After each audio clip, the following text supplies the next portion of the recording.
জুমার ফজিলত সম্পর্কে কথা বলবো ইনশাআল্লাহ।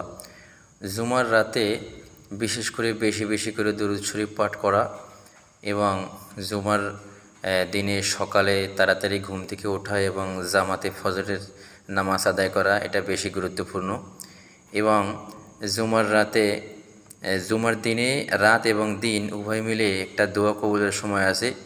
সেই দোয়াটি মুফাসসিরে কেরাম উলামায়ে কেরাম বিশেষ করে বলেছেন সেটা সূর্য ডোবার আগে, জুমার দিন সূর্য ডোবার আগে অর্থাৎ আসরের পরে দোয়া কবুলের সময়। এই সময় আমরা বেশি বেশি করে দোয়া করব।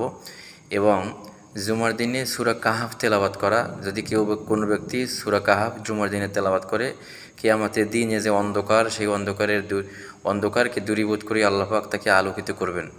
এবং জুমার দিনের অন্যতম ফজিলত হলো যে ঘুম থেকে আগেভাগে ওঠা, ফজরের নামাজ জামাতে আদায় করা এবং মসজিদে হেঁটে হেঁটে আগেভাগে এসে ইমামের কাছাকাছি বসা। এরকমের যদি কোনো ব্যক্তি আমল করে তাহলে প্রত্যেকটা কদমের পরিবর্তে আল্লাহ তাআলা 1 বছর নফল ইবাদত করলে যে সওয়াব হয়, দিনে রোজা রাখা এবং রাত্রে এই যে নফল ইবাদত করলে যে সওয়াব হয়, আল্লাহ পাক সেই সওয়াবের অধিকারী সেই বান্দাকে করবেন। আমিন।